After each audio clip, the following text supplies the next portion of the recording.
YouTube channel. It is your girl Kevelyn Jones here. Thank you for clicking on my video. You didn't have to, but you did. You know what I'm saying? I think that's gonna be my intro. Like, you didn't have to, but you did. I'm appreciative, you know? Oh, I need help. But anyway, as you can see in the title, I'm going to be teaching you guys how I got these long, luscious spring twists, 28 inches. Yes, I said it, guys. 28-inch long spring twist, 28 inches of fun, girl. But yes, I'm going to be teaching y'all how I extended them, because you're not gonna find 28-inch long spring twist hair anywhere. Trust me, I've tried. I'm gonna be teaching y'all how I extended them, letting y'all know the details about this hair, aftercare, all of that good stuff. I'm gonna make this video short and sweet because I know y'all don't want to hear me talk, but while you're here in this intro, make sure you like, comment, subscribe, put some comments below, tell me how I did. Make sure you stay until the end of the video because I am going to give you guys some very important information. Like, don't rush off and then do your hair and then wondering what went wrong. Like, stay, be patient. Without further ado, let's get on into the video. To achieve this look, you're going to need edge control. You can get any of your choice. It doesn't matter. And also, you're going to need molding paste. And of course, you're going to need the spring twist hair. I'm going to put the link in the description below of where I got the hair from. And you're going to take one strand and you're going to split it in two.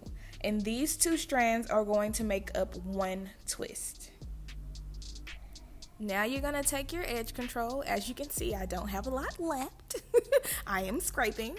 And you're going to apply it to the section to prep it to start your twist. Now you're going to take one of the strands and you're going to 3-strand braid it from the root so you can have a good secure root. I don't twist from the root because my grip isn't that great, but yeah.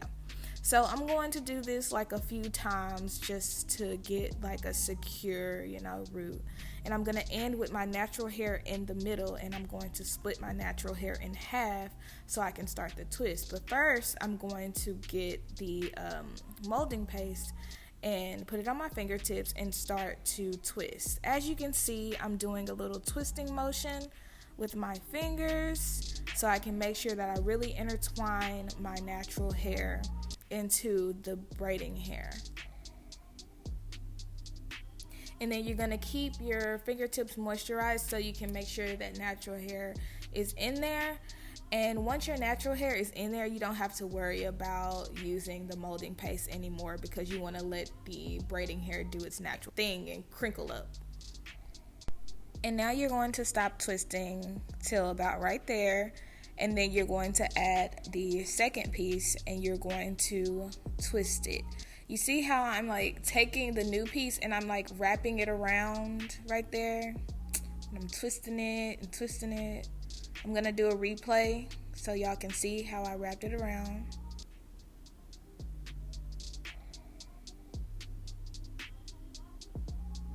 And then you're just going to keep twisting and twisting until it's secure.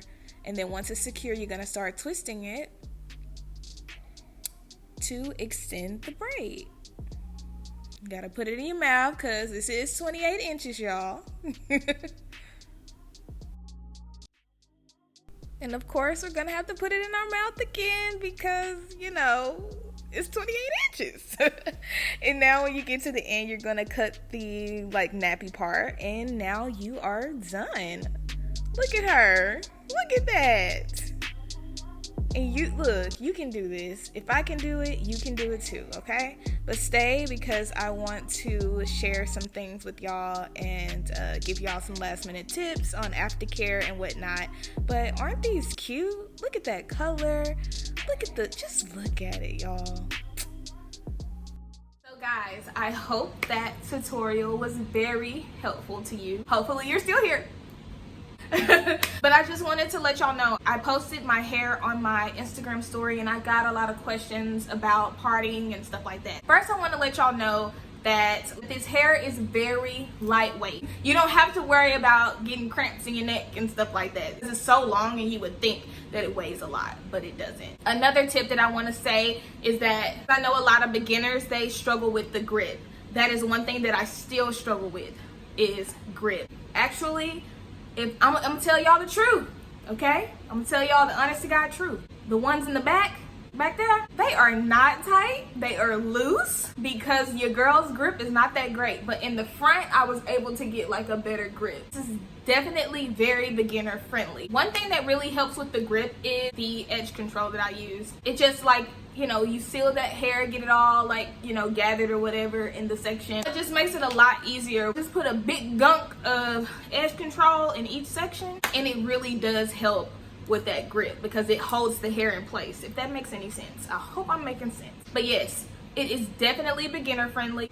You know, don't be like me and have loose ones in the back. Another tip is that with parting, first I want to let y'all know, I start with 4 sections. So I go down the middle and on the sides, and I have 4 sections in my hair. It's like the perfect start. You know, you can go section by section, and what I did was I started from the back because it's more difficult. I start from the back, and what I do is I go row by row in the back.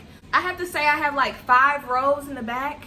I just went, you know, like 5 rows in the back, and then I got like 4 to 5 pieces, and they're this small. Hopefully it gives you a good idea of what the pieces look like in the back. All of the braids are in the front, so it's not this thick. Actually, I can put some in the back. You know how the knotless braids are really in style now? They're not too flat, but they're like, you know, they're cute.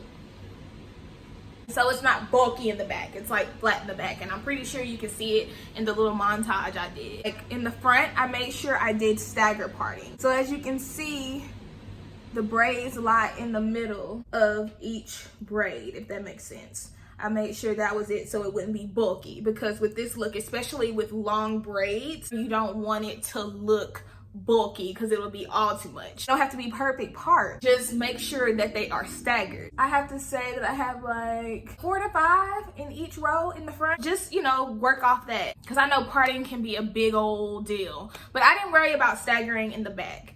I just did what it did, whatever I could feel, because, you know, I'm trying to break my neck. Like, I'm breaking my neck trying to do my hair. So, like, I'm not really caring. I'm not gonna lie. When it comes to the back, I don't care. I just wanted to make sure it wasn't so bulky in the back, so I didn't do as many as I would with another protective hairstyle. Hopefully I'm making sense. If I'm not, feel free to send me a message on one of my social medias or put a question below. I try to get to y'all as quickly as possible. I'm gonna put the type of hair that I use below. Obviously, I'm gonna put the link. I'm gonna put the link to the edge control that I used and all of that.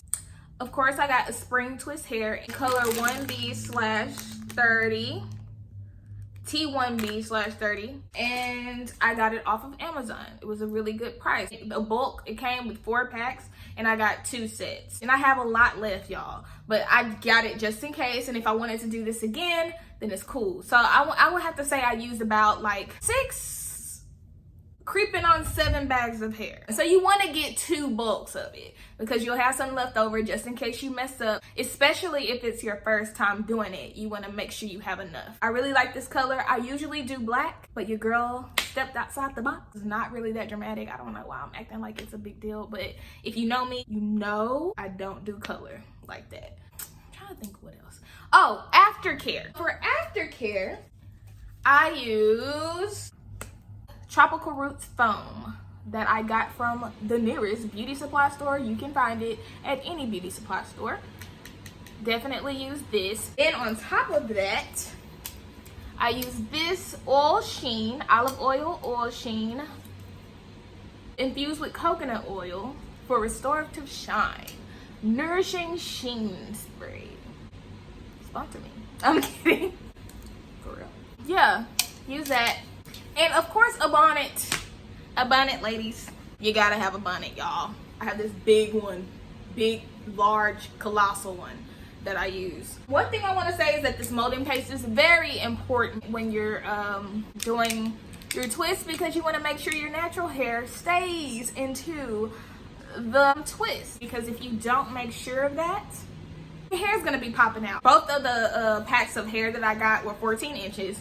14 plus 14, 28, and I just did it. I originally said, like, when I got it, I was gonna like cut one of them so it wouldn't be as long, because I'm not really a dramatic person. I'm I'm kind of basic, but I was like, Kevelyn, just try something different.